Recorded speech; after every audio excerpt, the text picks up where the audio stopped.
It is nearly midnight and I am super tired, but episode 5 of The Falcon and Winter Soldier just dropped today, which means I gotta do my weekly thoughts slash breakdown video on it. For those of you guys that watch the series weekly, you guys know exactly what to expect, but for everybody else, just to break it down for you, these videos are going to be a little bit different from what I usually do. They're a little bit less scripted and a little bit less structured. It's just me giving my thoughts in almost like a podcast style video. And then also, just because there's no way for me to cover these episodes without spoiling them, all of these videos do contain spoilers. So if you have not seen episode 5 of The Falcon and Winter Soldier, make sure to watch that first, then come back here.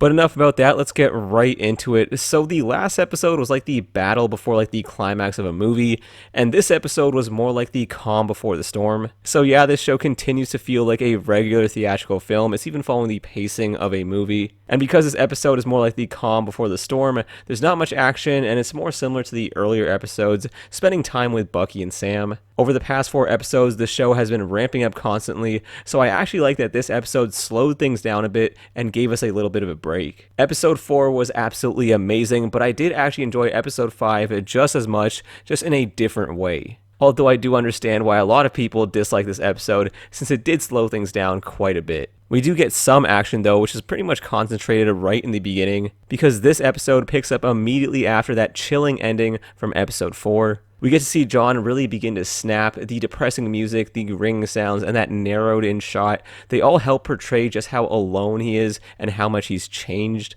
John Walker is still my favorite character in this show, and I can't help but feel bad for him. This fight was absolutely awesome though, and it was done really well. It felt super personal since they're fighting over the shield, which pretty much is a physical representation of Steve's legacy. Like they were all fighting over who should be the next Captain America and who should take up that shield. Just like the last few hand-to-hand combat sequences in this show, this was super well choreographed. It was super physical and violent, and it just feels so much different from what we usually get in the MCU. But I do like it. It's a much darker tone, but much more realistic in the final result. Seeing Bucky and Sam both use the shield was also pretty cool, since in the comics they both actually end up being Captain America at some point. And I also like that John with the serum and all his rage is strong enough to take on Sam and Bucky at once. It really helps solidify him as a very competent villain in this show. You never really want to see your heroes fly through the villain, so it was good that he was giving them a challenge even though he lost. And the fight ends on like this combo move with the shield that Sam and Bucky do that felt right out of like the Lego Marvel superheroes games, which was really cool. It's always awesome to see superheroes do combo moves together, so that was nice that they did it here as well. There was one shot in particular after the fight that I really loved though, which was Sam trying to wipe the blood off the shield. This felt like some heavy-handed symbolism of him trying to clean this legacy that has become so tainted by John as well as the government and what they've done to Isaiah. This episode is very deep and there's a lot of symbolism throughout it, but this is one of my favorite shots for sure.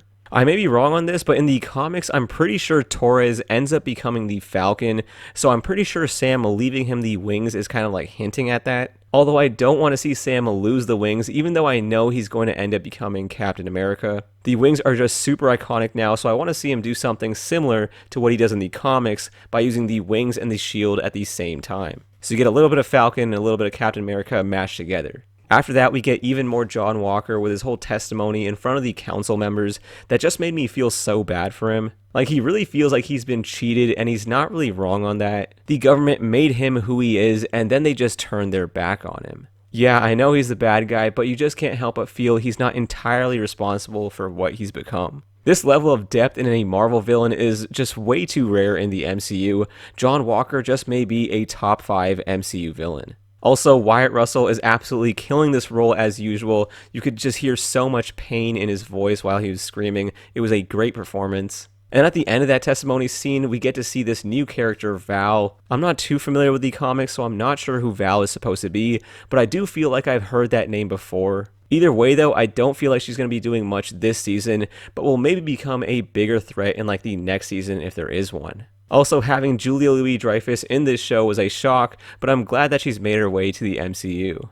And John's character throughout the episode just continues to deteriorate more and more, especially after he meets with Lamar's parents. That was a very intense and emotional scene, and you can just see that he's going deeper down this hole of vengeance and hatred. And at this point, he'll do anything to kill Carly, since she's the one that actually gave the final blow to Lamar. Speaking of Carly, her and the Flag Smashers continue to become villains with very justified motivations. The GRC is treating them absolutely horribly, but the thing is, Carly is really starting to look like more of a villain. She already killed Lamar last episode, and now she's working with Batroc, who is a villain. So I don't really know, man. I do feel like she's going to end up being redeemed and end up being like a quote-unquote good guy character. Like in some way her acts will be forgiven, and then she's going to end up teaming up with the good guys. Also, speaking of Batroc, who is great to see make a comeback again, what is going on with Sharon Carter here? Is she like a bad guy now since she was the one sending Batroc on these heists? Like that first action scene from the first episode, Sharon sent Batroc to do that. So I'm not sure, does that make her like the power broker? I don't really know what's going on here. Make sure to let me know down in the comments what you guys think about that. Maybe I'm completely reading into this wrong, but I thought they were kind of hinting at Sharon being the power broker. Let me know what you guys think about that down in the comments. We also got to see Zemo's character come to an end, which was very fitting, and I love that they showed the giant hole left in the ground where Sokovia should have been. Obviously, that's where he's from, so it was nice to see him return to his home. This obviously isn't the last that we're going to be seeing of Zemo, though, for sure. They're sending him to the Raft, which is like the same prison that was used to hold Team Captain America during Civil War. And I think the Raft is going to end up becoming like Marvel's version of the Arkham Asylum from DC, with villains and heroes and whatnot breaking out of it every 5 seconds. So this is definitely not going to be the end of Zemo for sure. Now, I repeat this a lot throughout these weekly series, but John Walker is definitely my favorite character in this show, but a really close second has got to be Isaiah Bradley. His character is much more than a superhero. He represents all the pain and injustice that African Americans had to face. His conversation with Sam describing what happened with him was so well done, just an absolutely powerful performance by Cara Lumley,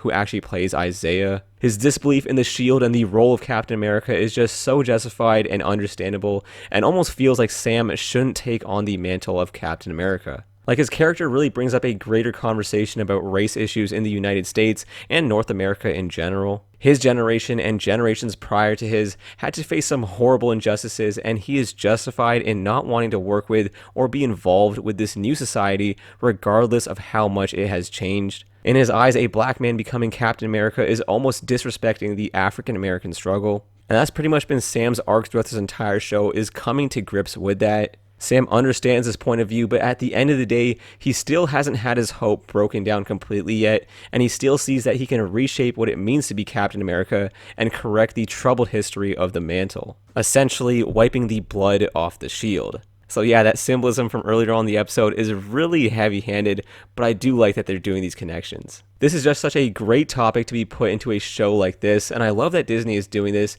It's a really bold step. Sam and Bucky also get to go through some very nice character growth in this episode. I love that the show just lets us sit back with these two as they work out their differences while doing some regular people tasks like fixing a boat and whatnot. That boat fixing montage was absolutely hilarious. You can just feel their chemistry pouring off the screen. Both Sam and Bucky kind of resolve their internal struggles they've been facing this entire season. Sam's issue has been about coming to grips with what it would mean to be a black Captain America. He understands Isaiah's belief, but at the end of the day, he still believes he's got to continue fighting for all the pain his people have suffered. And you can see him coming to terms with this emotionally, mentally, and physically as well, as he becomes more comfortable using the shield. That montage was absolutely awesome, although watching this, it really got me thinking about how this shield works. Like, I know this thing defies the laws of physics, absolutely, and it's a superhero TV show, so none of this is real. But you know how when characters use a shield, they slot their arms into these two brown straps? And that's how it kind of stays on their forearm like that? But for some reason, every time he throws it, and it's like spinning and everything, and it bounces off a tree and comes right back at him, it just slides perfectly back onto his forearm. Like, does he just have these next level reflexes where he can fit his arm into the brown straps while it's spinning at that speed? Because that is just some unhuman stuff. I guess I was kind of sold on Steve doing it, but it just was really apparent here. I just couldn't stop thinking about that watching him use a shield. But I know I'm nitpicking here like crazy. It was still an awesome scene. And we also get to see Bucky understand Sam's struggle as well, which he actually apologizes for since he wasn't able to understand it earlier. Bucky also comes to grips here with his internal struggle of trying to make amends for what he's done as the Winter Soldier. He realizes that he can't fix that damage by going around apologizing to people and looking to everyone else to tell him who he is. Instead, he's got to take action, be someone himself, and go out there and help people. That's the only way he's going to make a difference and make amends for his crimes. And continuing with the super heavy-handed symbolism in this episode, the boat is just another piece of that. It's pretty much like as they fix the boat, they're really just fixing themselves. This whole episode is just filled with a lot of deeper meanings and a whole lot of symbolism, which I really do appreciate. And then the episode ends with the Flag Smashers attacking the GRC Council in New York, so I'm assuming that's where this show's final showdown is going to take place. It's kind of ironic that it's going to end up taking place in New York because that's pretty much where all Marvel events end up taking place. Like in their universe, I'm not sure how anybody could want to live in New York. You got the traffic and the noise and all that stuff, and then on top of that, you got supervillains and superheroes fighting there constantly. So I'm not sure why everybody in their universe just hasn't left New York at this point. But it is just such an iconic city, and that's actually where a lot of the comics take place as well, so it makes sense. And the final shot of the episode is actually that massive tease of Sam opening the case with his new suit. And man, just both WandaVision and this now, they just really like to tease us at the end of the episode with these amazing shots that get you super excited, and then it just cuts to black. Anyways, that suit is from Wakanda, so I'm assuming it's going to be made out of vibranium. I'm not sure why it wouldn't be, otherwise there wouldn't really be any point in mentioning that it's from Wakanda. Pretty much everything that comes out of Wakanda is made out of vibranium, so I don't see why this wouldn't be. We know from some leaked action figures that it's actually going to be his own version of the red, white, and blue Captain America outfit, but the thing that I'm still really curious to see is if it'll still have the wings. I absolutely love the wings on Sam, and I want to see him continue to use them along with the shield. But who knows, we'll just have to wait till next week and find out. And we also get an after credit scene of John building a bootleg Captain America shield. Let's hope it stops bullets and still defies physics though, because that for sure isn't vibranium. I know in the comics the US agent actually uses his own vibranium shield, but it just doesn't make any sense for John Walker to have access to vibranium in this show, so he's just gonna have to stick with this bootleg one. Anyways, this next episode feels like it's going to be absolutely amazing. I can't wait to see it. It's like the culmination of everything this show has been building up to, so it's definitely going to be amazing. Let's hope it actually pays off. WandaVision kind of dropped the ball for me at the ending there. So I'm hoping this show continues to deliver because it has so far. But make sure to let me know what you guys thought about episode 5. Did you guys actually enjoy this slower pace, or was it a little bit boring for you guys? This and episode 4 are pretty much my favorite episodes of the season so far. They are really different. Episode 4 was a lot more action, but I do enjoy a lot of these character moments and whatnot, so this episode was also really cool to me. But yeah, just overall a great episode, and the show is just continuing to surprise me with such deep characters, amazing action scenes, and it's just one of the best things to come out of the MCU in a really long time. So make sure to let me know what you guys think down in the comments below. Also make sure to let me know what you guys think is going to happen next, and if that suit is going to have vibranium wings or wings at all. I'm really curious to hear what you guys think about that. But that's pretty much going to do it for me. Again, thank you all so much for watching, and I will see you guys in the next one. Peace.